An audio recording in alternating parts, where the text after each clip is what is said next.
Yes. Do we want to tell them what we're going to do? You If know, you want to do a mediumship workshop, I do think mediumship is really important. because we work very differently, Yes. but we get great results. And together, when you've got two mediums who work from different, I guess, vantage points, the power that will be opened up in the group is going to be amazing. And it will open up other people's ability to gather their own guidance, which is so beautiful. Yeah, yeah. So for me, I mean, mediumship is really just a gift to the world, really. I think that people have maybe an idea of what mediumship is, but what it really is somebody bringing through a vibration, right? Do you agree with that? Totally. I have been teaching mediumship for 45 years. Yes. And the first thing I tell people is, like, it's very cool that you get messages and that you get information, but that's the mind. Yes. The field of energy that you are able to carry is what will make that information and the message meaningful. Yeah. It'll help you know what the person actually needs, because they may ask a question and you can feel, if your energy is open enough, what they need at the same time as they need some feedback from their deceased loved ones or the angels, or yes, sometimes they need to be told to wait. How can you do that if you can't open to a field of energy that's much higher than where the dead people hang out? I mean, it's not just about that. It is not. Thank you for saying that. It is not just about that. And I really think that we've been making mediumship very, very small and very, very human in that regard. I would like to tell you how I finally accepted that I was a medium, because I think it's so funny. Okay. I knew I got all kinds of information, but I just kind of like helped the person get the right medical help or the right emotional help. And I didn't like get into it. Mm-hmm. But one day when I was particularly snooty about being a medium, I have my resistance like anybody. Yes. I was in my healing room with a woman who had cancer, and I smell cigar smoke, and I even know the brand of it. And I thought, what is this? And I hear, it's mediumship, and we have to get through to you one way or another. So I'm like, all right. Then I see a figure standing there, and he says, tell her it's as easy as going fishing.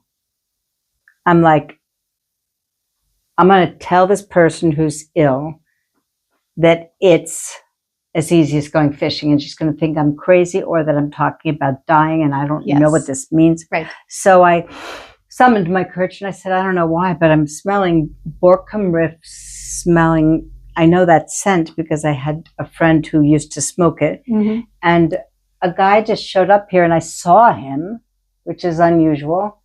And he said, tell her it's as easy as going fishing. She said, did he have glasses on with a crack on one side? I said, yeah. She goes, he never would fix that. I'm like, oh God, what's going on? And she said, it's as easy as going fishing. I guess he's trying to tell me that if I die, it's not so hard. I said, okay, perhaps that's true. And he said, yes. And the fishing's the point. I said, the fishing's the point, he said. She said, yeah, he was a champion fly fisherman in Florida my whole adult life. He was never around because he was down there fishing, which I liked because he was happy. And he starts laughing. And I said, he's laughing, but he wants you to follow my medical guidance. What I'm telling you to do, you've got to do, because you really have to have time to make peace with your husband. I thought, oh man, I'm starting this whole thing with this poor woman who's sick. Yeah. I said, well, he wants you to do what I say, if you want to. I'm still tippy-toeing, because he says you need time to make peace with your husband. And she sat up on the table. She goes, he's right. Thanks, Dad. I said, thanks, Dad. Oh God.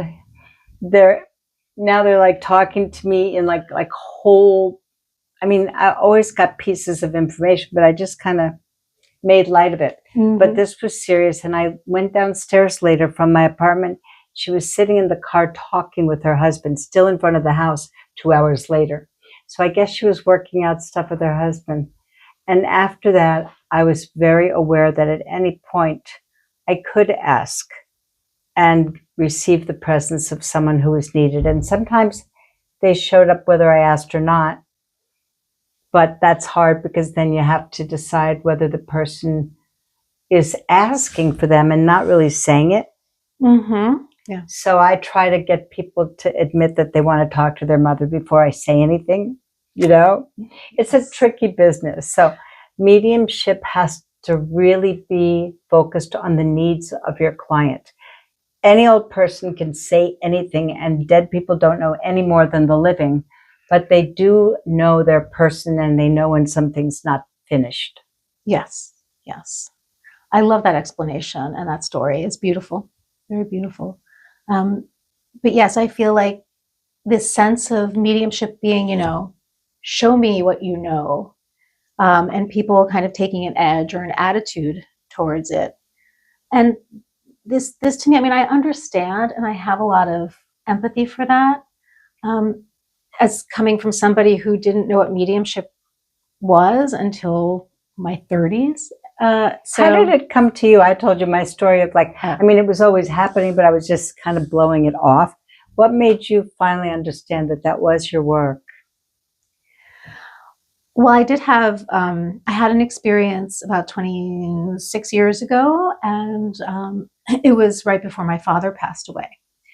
And I had been meditating and visualizing, and I didn't know that you could hear messages. I just thought that there was this thing called clairvoyance. But yeah, you mean clear vision? You could see things, but not necessarily hear them. Yes, I just thought that was the only thing. And not having a teacher or a community at that time, I had no idea that there were other things out there. So I was on the phone with my father, and I was telling him something. I was asking him to do something, and I heard a voice inside my head that was not my own, but it was very loud and insistent, and it wanted him to do something, and so, which was positive. Any guidance that I get, if I only listen if it's positive. And I was very surprised, very taken aback, and at what I heard, because I didn't know that you could hear things. So after thinking I was, really crazy for many years, not many years, but I thought I was crazy. I really did think I was crazy at first, because crazy people hear things, right? Or mentally ill people hear things. So I pushed all things aside for a very long time. I was focused on my career. I was focused on having a family. And finally, after 10 or 15 years after that experience, I was getting lunch one day in Manhattan. I was standing at 52nd and Madison Avenue at the corner waiting for the light, and I heard, clear the channel, in that same voice. And so I thought, oh, okay, clear the channel. That's interesting. And I go across the street and I get my soup and I go back to my office, and I just did a Google search for a teacher that I had heard of. He's a very well-known teacher. And I ended up doing a workshop with him, and that's sort of when things started to open up. Very shortly thereafter, I had a dream, and you know about this dream, but I had a dream in which I felt something pressing sort of on my lower back, and I heard another voice. It said, "Let me in." And it wasn't a scary thing. It just said, "Let me in." And I said in the dream, "I don't know how." And then I was instructed to find a teacher. And 2 weeks later, somebody said to me, "Oh, I think you might like the workshops that Sara does." And so I went, and then I knew that I had found my teacher. So that's how it opened up. And then the rest is me letting go of a lot of things that get in the way. So I was supposed to clear the channel, and I really feel like by that it means I'm supposed to be cleared through my chakra system, but more than that, I was supposed to be cleared of a lot of emotional baggage, a lot of, just stuff that I had accumulated, as we do in living, to open me up to be able to bring through higher vibrations. Right. And you have grown more and more precise and clear so that all the evidence stuff that people want is there. But your focus, because you're training with me, is on what can I help you with? Like what do you need? Not how can I prove myself? This is very true. Okay. What's the funniest experience that you've ever had with mediumship? And I can tell you one that makes me laugh when I think about it. Like when you think back, like what's the oddest, most interesting or funny experience? Because it's not always serious messages, I'm your mother and I want you to know that I'm sorry for what I've done, blah, blah, blah, blah, blah. There is that. And then you say, for sure, do something about it in your next life and knock it off. I mean, I get sick of the dead people trying to like make amends if they're not really sharing something valuable that they love about the person. I'm sorry. It's just, everybody says, well, your father's sorry, blah, blah, blah. But what's the funniest thing? The funniest thing, I was sort of talking about this yesterday. I'll think of something funny, not exactly in this second, but what I find is that people come to me and they're very serious. And it's not that I don't treat them seriously, because I do, but the energy is so light and so happy that sometimes I'll be telling people like, oh yeah, your dad is sorry. And I'm smiling, and there's just this wonderful lightness and brightness. And that energy that comes through you at that time is what makes the apology have a resonance. Okay. Thank you. I'm sorry. I just realized the funniest thing that happened. Okay. So I was doing a small group demonstration, just about 8 or 9 people or so, very intimate, nice group. And I couldn't place a contact. And by contact, I couldn't place a spirit person with anybody in the room. And so, when you're doing this in sort of an open forum like that, you mean you got a name or you saw a person and no one was identifying it as their person? Yes. Oh, okay. I described the person. I could see what they were wearing, what their hobbies were, what they were, the time period that they were in. Nothing.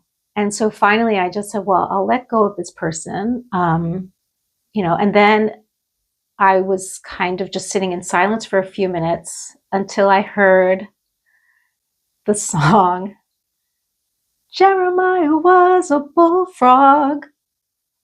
And then I was like, oh my God, do I have a frog here? Was it named Jeremiah? And then I heard, once a good friend of mine. And then I said, oh, I have a friend here. And then the next line came to me. I just kept hearing it. Never understood a single word he said, but I helped him drink his wine. And he always had some mighty fine wine. And then the song is Joy to the World. Joy to the world. Anyway. So you got to sing. So I got to sing in front of everybody. And I knew that I had a friend that loved to party. And then more evidence came through.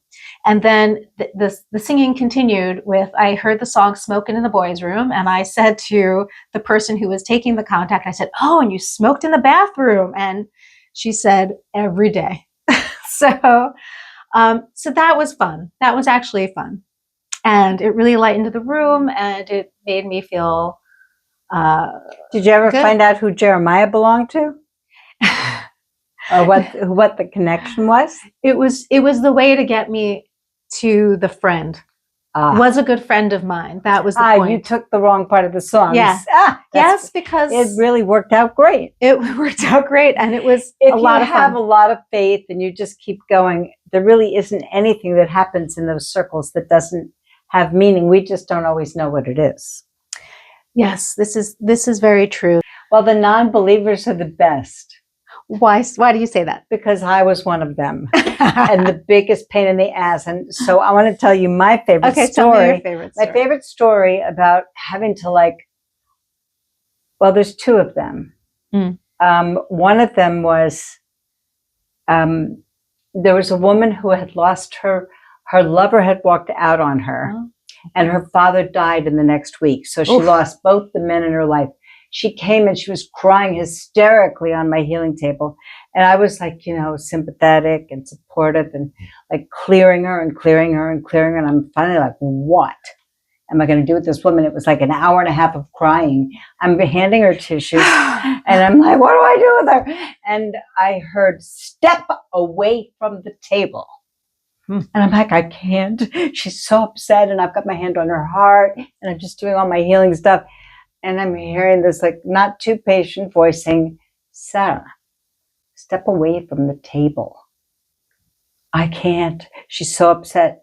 Will you step away from the table? And I finally stepped back and two figures, like cloaked figures, came over her. Yeah. And I heard this sound that sounded like a drain. Yeah. And there was a triangular shaped cone over her. And this energy was spiraling up and out. And she looks up and she goes, who are these guys? And I'm like, friends. And they were laughing at me while they cleared her. And then this thing, whatever it was, went up and they said to me, you can watch it. Leave the room. And then you can say, thank you. And I'm like, thank you. I thought it was so great. Who are those people? And what is that thing over me? I'm like, friends. And I'm really like put in my place. Yes. Funny things happen. And I mean, very often I'll keep hearing the person's name. Like if I'm doing an individual healing, I don't label myself a medium. I'm here doing all kinds of healing and coaching, but so often there are others present. And I don't always mention it because it's usually not necessary. But when someone wants to be known and they're stubborn, they'll say, it's Rosie, it's Rosie, it's Rosie. Would you tell her it's Rosie? Well, you know what? The dead people are not giving the instructions, so I'm waiting. And then the girl starts crying. I miss my mother so much. And I said, is her name Rose? Yes. And tears, tears, tears. And I said, well, she's been bitching and moaning at me from the beginning of this conversation to say, tell Rosie's here. Tell her Rosie's here, that I'm always here. Aww. And I really was being so stubborn not to bring the guidance through without permission. Yes. And finally, by just holding a space for whatever this woman needs, and I'm listening to the dead people, but I'm not necessarily, thinking that they know it all. Another funny thing in a group was there was a big group of people and there was a woman who was sitting in the front and she had an agenda. Oh, yes. And in a group Agendas. of you were asking about unbelievers. Agendas are a thing for sure. Yes. And I thought, I wonder what's going to happen here. And I looked at her and all of a sudden I hear, she hasn't even asked the question yet. And I'm afraid to say anything first because I never do. So I just looked at her and I said, what? She goes, I just want to know any message that's coming from my mother. I said, the bracelet was for your sister. I had been hearing it for 2 or 3 minutes. She goes, no, it wasn't. I said, don't fight with me. It's not up to me. Yes. The bracelet was for your sister. She's got the ring. She's got the ring? It was a big thing. I said, so you could ask her if she'd like to do a trade. She'd really rather have the bracelet. The woman just sat there. She goes, but I wanted to know about what I should do with my father. And she had all these questions. And I said, let me return to the circle because that was such a big deal thing. And each person had things, but sometimes it's not the person they expect. Yes. And then you have to, it isn't that they don't believe, it's that they feel like they should have what they want. Yeah. But true. very often Very somebody else comes through to clear the space for the message from the person they want to talk to. I don't even focus that much on that work, but so many people love it now. Yeah, they might as well see it done well. And I'm very picky how it's done, and you are impeccable. Thank you. That's very sweet. But you said something about expectations. So I feel sometimes people, they come in, they have expectations But this kind of thing, you can't really have a lot of expectations because everybody's got an agenda, right? The person that comes in has an agenda, spirit has an agenda, and it's not necessarily the people that have crossed over or the dead people. Could be the guides, right? So for example, I just gave a reading to somebody, the mother came through, and then I said, she asked me a question. So a lot of times people will come in, they really want guidance, and they also want to hear from their loved one in spirit. So we do a little bit of a blend, let's call it. So mom came through, and then she had a question, and mom gave an answer right away. And I said, well, the guides also want to weigh in. Do you want to hear some guidance? And she said, yes. And it was very different guidance from mom as from opening it up to guides. So mom was, she was quick. She was a little maybe snarky about it, but the guides they were much more gentle. They were much more. They paved the way. Yeah. And they, they made it palatable, and they acknowledged the person in front of them. And so once that person recognized that I was talking about her, having never met this person before, she understood the guidance better. It was kind of like, yeah, my mom would say that, Yeah. Because mom always had an opinion. Well, yeah. Usually. Usually if dead people show up to a circle, they have a lot of things and it sometimes sounds like you're in the UN with a million people talking at the same time. And it's like, I make the rules one at a time. Yeah. So what do you think the advantage is of doing it together? Because you could run a circle. You do. And I could. I don't usually do that so much anymore, but I do it occasionally because there's so many people who are going to people who are just nonsense. They're just not trained to hold the frequencies, to become a medium through which reality can be transmitted. Yeah. So one of the things I want to talk about skeptics, because we mentioned that, and then I'll answer the question. So skeptics are difficult for me because I'm a bit of a people pleaser. Like, I want everybody to be happy. And so sometimes that energy really bumps up against mine. So then it really takes a big leap of faith for me to keep going, actually. Yes. And so what I've learned with skeptics is I'm not there to convert anybody. I'm not. I'm there to bring forth an energy and hopefully a contact that they will understand. What I found with skeptics is sometimes it's better to go to guidance with them. Because when you tell them something they know about themselves that I've never met them before, it makes it a little bit easier to come off of that very rigid stance. And the other thing too that I've learned doing this work with you especially is that everybody has an edge of what they believe. And it's very hard to get beyond that edge without help. And so this comes to us working together because it's about creating a field of energy. And I'm going to say the word love and love. Love is the field of energy. Thank you. There's absolutely nothing that trumps that. Yes. And by the way, when I run up against people who are critical or rejecting of it, like they were dragged here by somebody, the one thing they cannot fight with is love and respect. Very true. So that person gets my kind attention and no pressure, and till they get curious. Yeah. And so I think that doing it together, we create a very strong field of energy with a diverse set of frequencies. Exactly. And this sort of goes back to what I was saying before about doing group work, right? It's my field plus your field. And let me tell you, your field is already, but with me and with you, it's just, huge.